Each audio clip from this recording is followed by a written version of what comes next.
पारस से भी मूल्यवान एक व्यक्ति सन्यासी के पास जाकर बोला, बाबा मैं बहुत गरीब हूँ, कुछ दो। सन्यासी ने कहा, मैं अकिंचित हूँ, तुम्हें क्या दे सकता हूँ, मेरे पास अब कुछ भी नहीं है। सन्यासी ने उसे बहुत समझाया पर वह नहीं माना। तब बाबा ने कहा, जाओ, नदी के किनारे एक पारस का टुकड़ा है, उसे ले आओ। मैंने उसे फेंका है, उस टुकड़े से लोहा सोना बनता है। वह दौड़ा दौड़ा नदी के किनारे गया, पारस का टुकड़ा उठा लाया और बाबा को नमस्कार कर घर की ओर चला। 100 कदम गया होगा कि मन में विचार उठा और वह उल्टे पांव सन्यासी के पास लौट कर बोला, बाबा यह लो तुम्हारा पारस। मुझे नहीं चाहिए। सन्यासी ने पूछा, क्यों? उसने कहा, बाबा मुझे वह चाहिए जिसे पाकर तुमने पारस को ठुकराया है। वह पारस से भी कीमती है, वही मुझे दीजिए। जब व्यक्ति में अंतर की चेतना जाग जाती है तब वह कामना पूर्ति के पीछे नहीं दौड़ता, वह इच्छा पूर्ति का प्रयत्न नहीं करता। दोस्तों, आपने इससे क्या सीखा? कमेंट करके बताएं। चलिए अगली कहानी पर चलते हैं। एक आदमी रात को झोपड़ी में बैठकर एक छोटे से दिए को जलाकर कोई शास्त्र पढ़ रहा था। आधी रात बीत गई। जब वह थक गया तो फूंक मारकर उसने दिया बुझा दिया, लेकिन वह यह देखकर हैरान हो गया कि जब तक दिया जल रहा था पूर्णिमा का चांद बाहर खड़ा रहा, लेकिन जैसे ही दिया बुझ गया तो चांद की किरणें उस कमरे में फैल गई।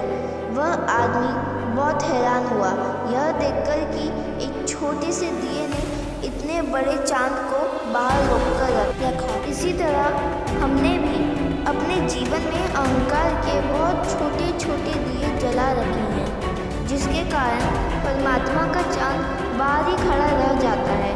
जब तक वाणी को विश्राम नहीं देंगे तब तक मन शांत नहीं होगा। मन शांत होगा तभी ईश्वर की उपस्थिति महसूस होगी। तो अहंकार के दिए को बुझाकर आगे बढ़ें। चलिए अगली कहानी पर चलते हैं। एक बार की बात है, एक संत कहीं जा रहे थे। उन्हें रास्ते में एक व्यक्ति 5 गधों पर सामान ले जाता हुआ मिला। संत ने पूछा, भाई तुम कौन हो? व्यक्ति, व्यापारी हूँ। संत, किस चीज़ का व्यापार करते हो? व्यक्ति, ये गधों में जो सामान लदा है उनका। संत, क्या लदा है? व्यक्ति, पहले गधे में अत्याचार, दूसरे में अहंकार, तीसरे में ईर्ष्या, चौथे में बेईमानी, 5वें में छल कपट लदा है।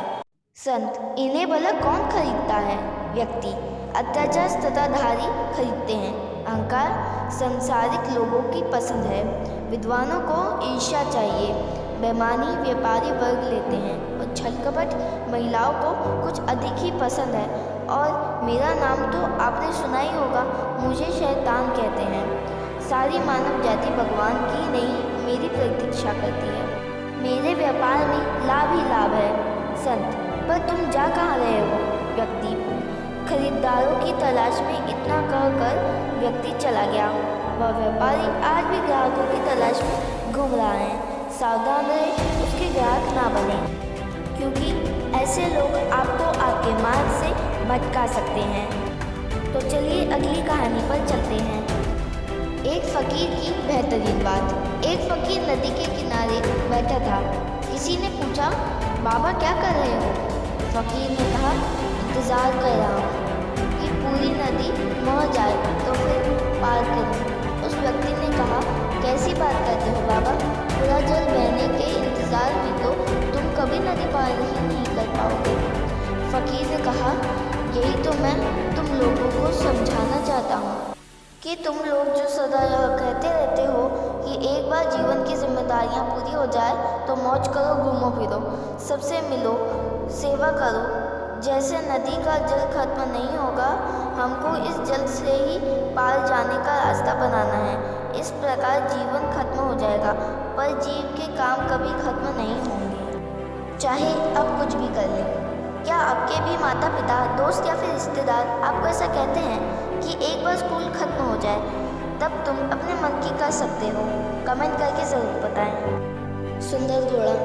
एक जगह एक सुंदर घोड़ा चला करता था, लेकिन उसको हमेशा डर लगा रहता था क्योंकि उसी इलाके में एक बाघ में कभी कभार दिख जाता था। लेकिन फिर भी चारा खाने वह घोड़ा उस इलाके में रोज निकलता था। एक दिन उसको वहीं पर एक शिकारी मिला। घोड़े ने उस शिकारी से अपनी परेशानी साझा की। शिकारी बोला, मुझे डर नहीं लगता कि मेरे पास बंदूक है और इससे मैं किसी भी जानवर को मार गिरा सकता हूँ। यह सुनकर घोड़े ने शिकारी से पूछा कि क्या शिकारी उसकी मदद कर सकता है। शिकारी ने उसको बोला, मेरे साथ रहो, तुम्हारी जान को कभी खतरा नहीं होगा। घोड़ा मान गया और वह शिकारी उसके ऊपर बैठ करके उसको शहर के एक अस्त्र बल में छोड़ दिया। घोड़ा सोचने लगा, मेरी जान से खतरा तो हट गया, लेकिन मेरी आज़ादी छीन ली गई। इस कहानी में जान और आज़ादी दोनों ही महत्वपूर्ण है बताई गई है, लेकिन आपके हिसाब से ज़्यादा महत्वपूर्ण क्या है, जान या आज़ादी? कमेंट करके ज़रूर बताएं। ऐसे ही प्रेरणादायक कहानी, स्पीच और कोट देखने के लिए हमारे YouTube चैनल को सब्सक्राइब करें और हमारा वीडियो पसंद आने पर शेयर ज़रूर करें। और अगर आप यह वीडियो फेसबुक पेज पर देख रहे हैं तो हमारे पेज को फॉलो ज़रूर करें।